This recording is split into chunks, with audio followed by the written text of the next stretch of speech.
Hey, this is Steve Bloom, and you are listening to the GeekCast Radio Network. Beyond good, beyond evil, beyond your wildest imagination. Ever wonder what chickens do when you're not looking?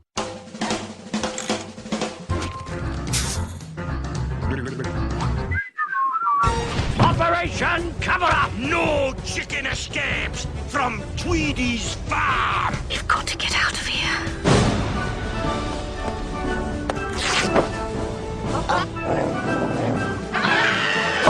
I know our last escape attempt was a bit of a fiasco. These chickens are planning a little getaway. The plan is, we go over the wire. That might work. Now, they may have found their only hope.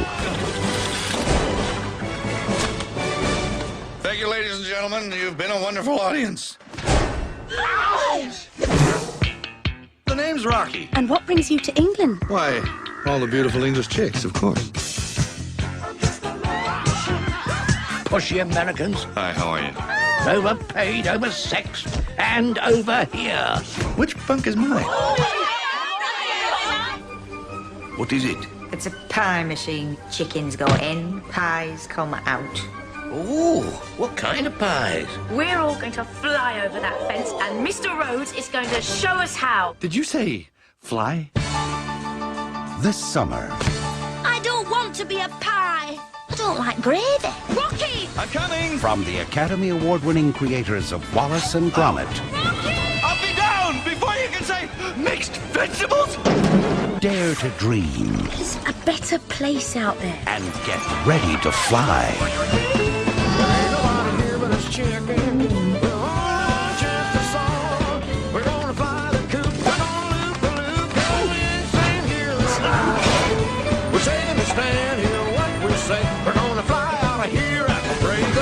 the quite likely event of an emergency, put your head between your knees and Kiss your bum goodbye. Chicken Run. We mustn't panic. We mustn't panic. Hello and welcome to episode 39 of ToonCast Beyond, brought to you by the GeekCast Radio Network and Audible.com. I am your host, Jim Mike, and joining me is one half of the animation aficionados, I almost said alcoholic, which is TV's Mr. Neil. Howdy-ho. That's it? That's it. I didn't come up with anything for this. Sorry. You're so living down your reputation of great comebacks after your introduction. It's hard to come up with something every week. Right. Yeah, without repeating yourself. And today we're going to be going on a chicken run. Oh, God, save me now. Alright, so to set the stage for everybody, Chicken Run is a 2000 British stop-motion animation film made by the Aardman Animations Studios, directed by Peter Lord and Nick Park. The film centers around a band of chickens who seek smooth-talking Rhode Island Red named Rocky as their only hope to escape from their certain death when owners of their farm decide to move from selling eggs to selling chicken pies. Ow, my brain hurts. Your brain hurts from that? Yes. Well, this movie was based on The Great Escape. I mean, there are scenes in this movie that are taken right out of that. There was the scene early on where the main character is like throwing a tennis ball against the wall while she's in solitary confinement. That's like right out of The Great Escape. Yeah. Let's talk about the voice cast that I only know one person from. I thought I knew two. I looked up Miranda Richardson, who voices Mrs. Tweedy in this, and it turns out she's a character in the Harry Plopper movies. Harry Plopper. And a bunch of other stuff. She's got a bunch of television and film credits. She's got a bunch of theatrical credits. But looking at this voice cast, what little voice cast there is, the only person I recognize is Riggs. I mean, where's... God, I can't believe I'm about to say this, but where's the black chicken? Where's Murtaugh? Oh my God. I'm sorry, listeners. I did not mean every time I see Mel somewhere, especially especially around this time, because it was before. I think 2000 was before his whole mental breakdown and all that other crap. Mm-hmm. You know, I always associate him with Lethal Weapon, with What Women Want, and all the other movies that he's done. And it's Bird on a Wire. Yeah, Bird on a Wire. Yeah. And it's like, he is the only person that I recognize out of this voice cast. I don't know any of these other people. And maybe it was because it was a British movie that I find it really weird that the British movie has to bring in the Australian actor. That's a little strange. That is weird. Yeah. Even weirder is that was done to appeal to the American audience. That sadly does not surprise me at all. Oh boy, where to start with this movie? I did not see this when it first was released into. I believe this was this had a theatrical release, didn't it? I don't remember. Yeah, it was. Okay, yeah. I so did not see this in theaters. I looked at this stop motion animation stuff and I was like, what the hell is this? I don't remember if I did. I knew I was interested in it because it was Aardman. Yeah, you're gonna have to give a history lesson on them because I don't know. And I mean, I know they did like Wallace and Gromit movies and all that stuff, but when I eventually did get around to seeing the movie, originally I just didn't feel like I felt like I wanted my money back, honestly. People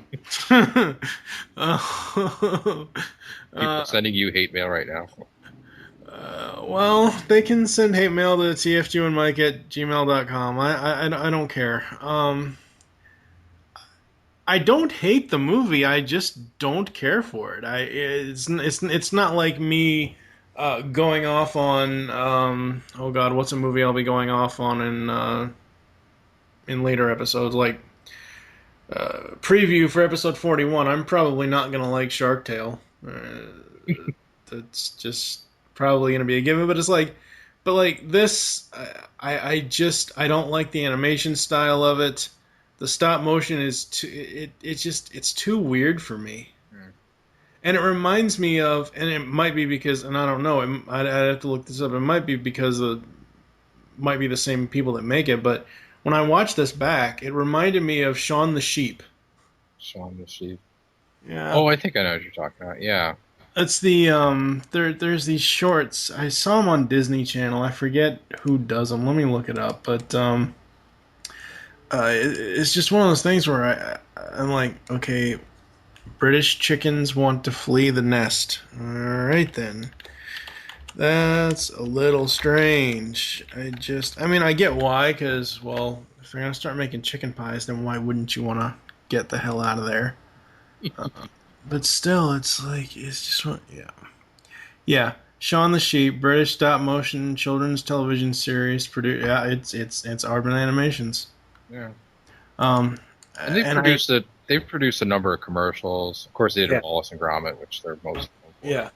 I do like, from what I've never actually seen the Wallace and Gromit movies, but what I've seen of like shorts and stuff and advertisements, I do like the Wallace and Gromit stuff. Mm-hmm. I don't know what it is about this movie that I just don't care for it. I don't know if it's just the way the stop motion is with the chickens versus anything else that Aardman does. When the Shaun the Sheep stuff came on Disney Channel, I was like, what the heck is this? And I started watching some of it, and I found it pretty funny, pretty decent, but this movie is just too strange. It just goes to prove that British people are weird. Yeah. Again, hate mail, tfg1mike@gmail.com. Epic fail. The animation style on this is just... The Aardman stuff that, as I mentioned a second ago, the Aardman stuff, like with Shaun the Sheep and with the Wallace and Gromit stuff, I don't mind it. Maybe it was just the way the stop motion played with the chickens. I don't know. This movie just did not capture my attention of like, oh my god, this is an animation masterpiece. You know what I mean? It's just like, I think I understand. Yeah, for a theatrical film, it does seem kind of crudely animated just because it is stop motion. Stop motion, uh, by virtue of being stop motion, it doesn't like really have any fluidity to it. It's like very herky jerky, yeah, and if anything moves really fast, there's no motion blur. That's when it becomes really obvious that you're watching stop motion. yeah, Although they did find clever ways around that, like when God, what was she holding? It was like a some sort of bladed device. She kind of spins the blade, yeah, and they actually got it to look like it was like moving in real time while you see her reflection in the metal, and that was like really cool. That was a really cool effect, yeah, and that's one of the few times in the movie that you actually see something like that. yeah. I mean, stop motion in general, not just with animation. I mean, I mainly know stop motion stuff with people that have done stop motion for toy reviews and stuff like that. Stop motion in general can work. Um, and you know, the Wallace and Gromit stuff is really popular as far as I know, and so is Shaun the Sheep. I know a lot of people's I know a lot of people that have kids that show them Shaun the Sheep, and they love it. Um, so stop motion can be good, but in this case, for me, I just uh, the overall the overall plot here, just to get this out of the way. The Tweedies are a middle-aged couple who run their chicken farm somewhere in Yorkshire, England. Mrs. Tweedy, voiced by Miranda Richardson, serves as the genius and temper, while Mr. Tweedy, voiced by Tony Highgarth, is rather slow and insane, but handles his manual work. The coop is run in the style of World War II POW camp, with the chickens accountable for the number of eggs they lay daily. One chicken, Ginger, voiced by Julia Swahala, has attempted numerous plans to flee the coop, aided by contraband smuggled into the coop by two rats, Nick and Fetcher, voiced by Timothy Spall and Phil Daniels, respectively. However, she is routinely captured by Mr. Tweedy and his dogs, and as a result thrown into the coal bin for solitary confinement numerous times. And then, as you said earlier, this is essentially the Great Escape. This is a takeoff on oh my God, we gotta get out of here. Yeah, the Nazi military camp, which inaccurately portrays the Americans as the one who escaped, whereas they were actually moved to another facility, and it was the British. Why am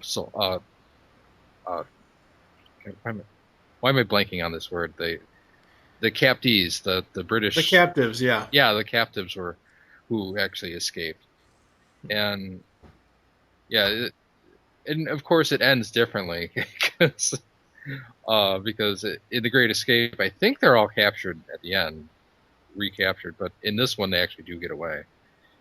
Yeah.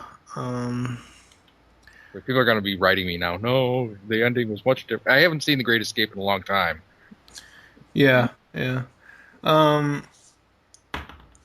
Let's see, just to end the plot here. Having enough, Mr. Tweedy pushes the door on top of her before she can lash out at him. The film ends with the chickens find their idyllic setting in a bird sanctuary where they can live in comfort and raise their new chicks. Rocky and Ginger, having fallen in love with each other, become a couple. Meanwhile, Nick and Fetcher discuss their plans of starting their own chicken farm so they can have all the eggs they could eat. However, Nick and Fetcher ends up arguing with each other over whether the chicken or the egg came first. Yeah. I will never watch this movie ever again. Oh. I really liked Mr. Tweedy. I think audiences love a slow thinker, and he was definitely a slow thinker of the movie. Mm. He had some pretty good lines in the movie where it just highlighted how stupid he was. I love the dull-wit character. I mean, I can love a dull-witted character, but there are only so many times you can fall down there are only so many times you can fall off a cliff without learning your lesson. Tonto say, "Don't go to town." Roadrunner say, "Stop chasing me. You never catch." Oh god, yeah, I don't want to get on a Roadrunner tangent. That'll be, oh my god. So getting into the overall plot was just okay. It's a great escape, and then the ending of arguing over which. Oh god, no, just do not like this plot at all. As far as some production notes here, Chicken Run was to be Aardman Animation's first feature-length production, which would be executive produced by Jake Eberts, Nick Park, and Peter Lord, who Ron Aardman co-directed the film, while Margaret French and Jack Rosenthal scripted the film. In December 1997, it was noted that David Sproxton was to also produce. DreamWorks secured their first animated feature with the film, and they handled distribution in all territories except Europe, which Pathé handled. The two studios both co-financed the film. DreamWorks also retains rights to international merchandising. Path and Aardman had both been developing the film since 1996, whilst DreamWorks officially came aboard in 1999. DreamWorks beat out studios like Universal Studios and Warner Brothers, largely won due to the perseverance of DreamWorks co-chairman Jeffrey Katzenberg, who as a company were eager to make their presence felt in the animation market in an attempt to compete with Disney's dominance of the field. Well, no shit, because Katz, he got fired. Did he get fired or did he quit? I forget. Oh, I don't remember. I forget. He left Disney, and when he went to DreamWorks and started it up with Spielberg and Geffen. I think it's Geffen for the SKG. Yeah, I think it is, yeah. When they started this, Katzenberg, of course Katzenberg wanted to, bring down Disney's dominance in animation because he was probably had sour grapes from either getting fired or whatever else. I don't remember what the hell happened to him. Putting up with Michael, what's his name? The head of Disney at the time. I can never remember his name, but he used to be like I don't know. Anyway. Oh, okay. Here we go. I had to look this up because I knew we were going to get comments. I'm just going to read the last part of this. When Eisner's second-in-command, Frank Wells, died in a helicopter crash in 1994, Eisner refused to promote Katzenberg to the vacated position of president. This led to the falling out between the two executives, and Katzenberg left the company in September 1994. He launched a lawsuit against Disney to recover money he felt he was owed and settled out of court for an estimated $250 million.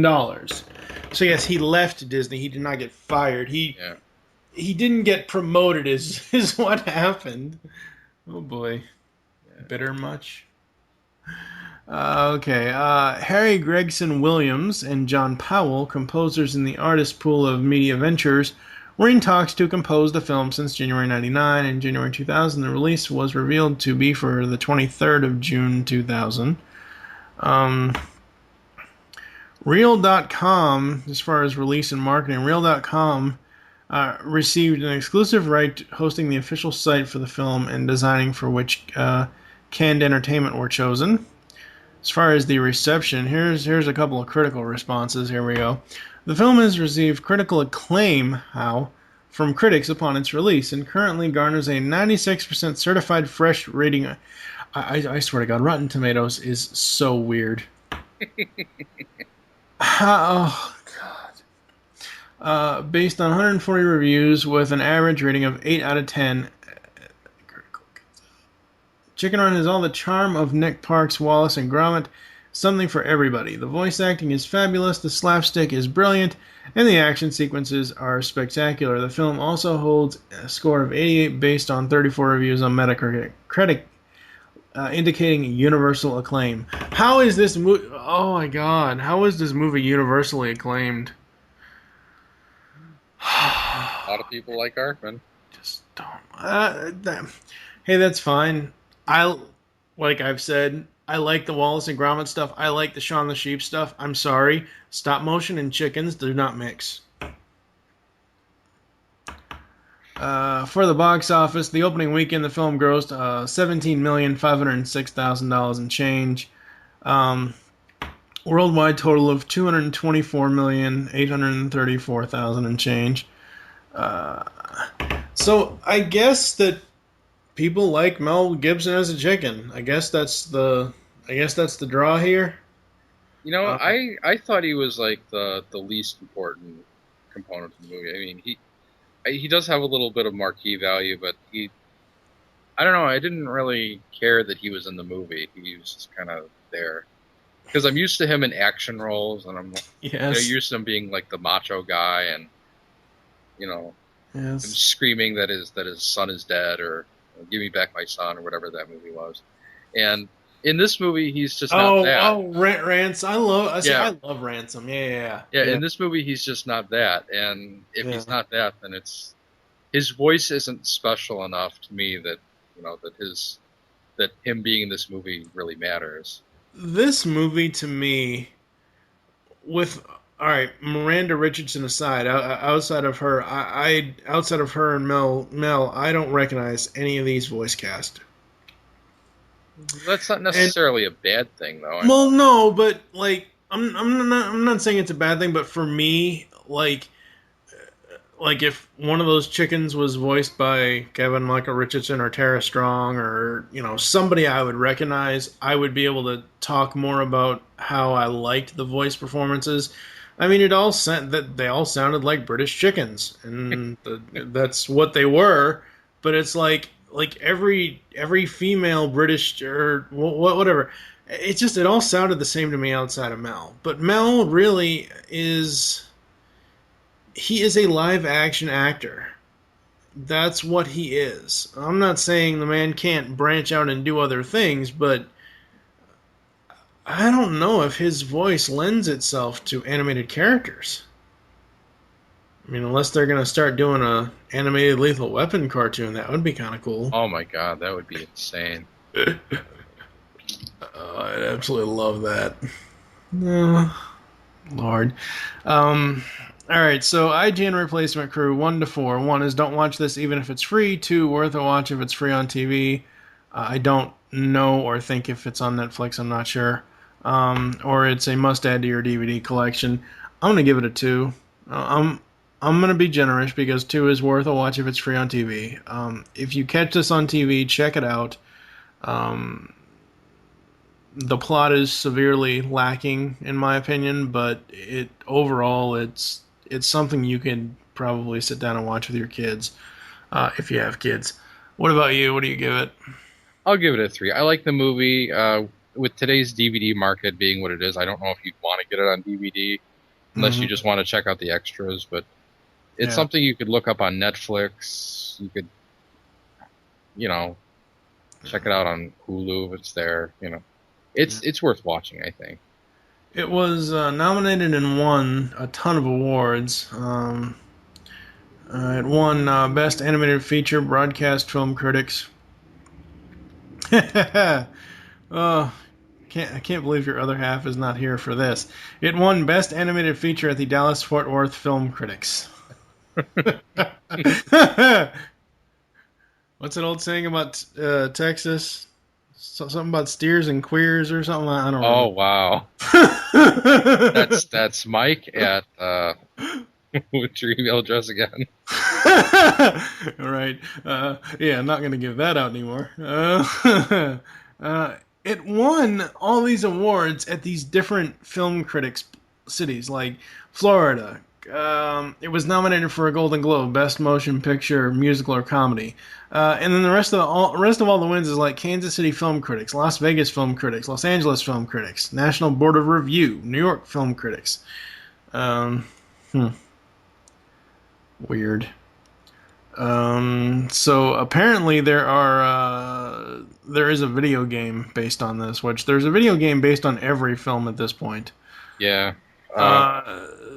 It's a stealth-based 3D platformer based on the movie. The game is loose parody of the film The Great Escape, which you had mentioned earlier.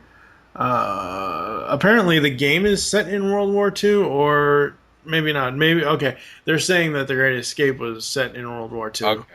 Okay, I was going to say, if the game is set in World War II, that would be, stop-motion chickens in World War II. That would be kind of cool. Bang! Grand Theft Auto meets Chicken Run. Oh, my God. Yeah, what was it, like a PlayStation release? PlayStation 1. So It around that time, that's what it probably was. Yes, it was a PlayStation 1 release. Which means skip it. Pretty much, yeah. Yeah, movie licensed games on the PlayStation, Super Nintendo, Game Boy Advance, Game Boy Color. If you ever see a movie licensed game on any of those consoles, don't buy it. Don't even rent it. All right, we are going to go to a quick break, and we'll come back to close the show after this. Movie Week in Review is the GeekCast Radio Network's weekly movie podcast. Steve and Mike take a look back on their favorite films and give you their thoughts. They also bring in co-hosts at times. If you are a movie buff, listen to M-Wire only on GeekCastRadio.com. Is this thing on? Oh, goody. Why, hello there. It's your dear old Uncle Joker here. I bet you're asking yourself, what could I be possibly doing here of all places? Well, I'm laughing at the fact that this new podcast presented by GeekCast Radio is called Legends of the Dark Knight. Who the heck knew the Bat was so popular? Ugh. Join Steve, Mike, and sometimes Tara for reviews on the greatest DC animated universe cartoon to ever meet Gotham City. So join moi for the talk of the town, or I'll send Captain Clown after you. He gets mighty angry when he doesn't get to have his garbage skull. So put on a nice big smile and join us for the next GeekCast Radio Network podcast, Legends of the Dark Knight.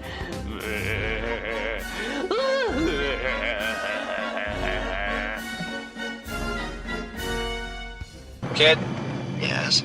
Shut up. Beyond the Night is the GCRN's latest review podcast. We are covering everything in the Knight Rider television universe, from the classic 80s TV series to the 1991 reunion film, Team Knight Rider, and the 2008 relaunch series as well. So join TFG and Mike and Dion the Music Man as they go in-depth in Beyond the Night, only on GeekCast Radio Network. You can find Beyond the Night in iTunes and on www.geekcastradio.com. Kid? Yes, Michael. Just keep driving. Hey, listeners. Animation aficionados will be recording a Slayers episode in late August or early September. Between now and then, we want you to send us a recording of yourself doing the Naga laugh. The most outrageous laugh or laughs will be played on the show. Send an MP3 of yourself to neil@animationaficionados.com. For you, the listeners of ToonCast Beyond, Audible is offering a free audiobook download with a free 30-day trial to give you the opportunity to check out their service. Use audibletrial.com/geekcastradio. Final thoughts on the Chicken Run? I thought it was a cute movie. It's not Wallace Gromit. It's certainly not The Wrong Trousers, which is, I think, my favorite cartoon by them. But it's okay. Kids these days, it's hard to really gauge what they like. You might want to you might end up, if you're an adult, you might actually end up liking this movie more than your kids do. Because kids are strange. Yeah, and for me, it's probably not something I'm going to go back to, but at the same time, I don't outright hate the film. I just found when I was watching it back, I'm like, why am I watching this? That's really my reaction. Like nothing in this film made me just turn it off and say, fuck it, I'm never finishing this ever again. And as Neil said, it's at this point it's probably got more humor in it for adults than it does kids. So I guarantee it. Oh God. Chicken Boob Run. There you go. There's the porn remake, ladies and gentlemen. What's going on over at animationaficionados.com? Well, we just recorded a DVD commentary of An American Tail 3. And and we recorded it with Kitty Hawk, who promptly said, "An American Tail, what?" She didn't even know this existed. And as we were setting up, we discovered that there's a part 4. It's not as bad as the Land Before Time movies, but it's kind of dumb, stupid. We have a ton of shows recorded. Again, I'm drawing a blank on what we did just because it's been about a month, and I can only remember the most recent thing we did. That show that I just talked about, that's probably going to be up in like 3 or 4 weeks. Okay. So come check it out. We got a lot of good shows. We just put up like a massive 2.5 hour show where it starts with a convention that Ben was at, and we have outtakes from Ben Heckendorn, Thomas Revore, Kitty Hawk, and you're even in there, Mike. Oh God. Yeah, I'll ask you about that later. Oh, Glard. Yeah. 5 minutes of Fez cannot make up for 2 hours of everybody else. Just skip to about the 35-minute mark, and you'll be okay. Oh, good Lord. All right. Thank you for joining us here on ToonCast Beyond. There's always get in contact with us to leave feedback for the show. Visit the website, geekcastradio.com. You can comment on each and every episode post. You can send us email, feedback@geekcastradio.com. Leave the show's feedback in iTunes. Please do this. We are waiting for Season 2 feedback. We've only got 2 reviews in iTunes at this point. So yay. Follow us on Twitter. The show name there is ToonCast Beyond. Of course, you can always follow at GeekCast Radio for all the network updates. Mine is TFG1 Mike. What is your Twitter? It is Neil Sama. And Animation Aficionados is A Aficionados. Cool. Become a fan on Facebook. Go to facebook.com/GeekCast Radio Network and facebook.com/Animation Aficionados. Call the voicemail line. Tell us the show you're leaving the message for and your name. 502-526-5821. We hope you enjoyed this episode of ToonCast Beyond and wish you'll join us next time when we'll be jumping into the DeLorean for the first time here in Season 2. We'll be heading back to 1986 in the U.S., but really 1982 in Japan and France with Mysterious Cities of Gold. Oh, I love that cartoon. Yeah. Best cartoon. I don't know if you're going to be able to listen to that episode. I'll tell you about that later. Best cartoon theme song ever. That is probably the only thing you and Optimus Solo will ever agree on. Oh. For now, I am TFG and Mike with TV Mr. Neil. Thank you for listening. Until next time.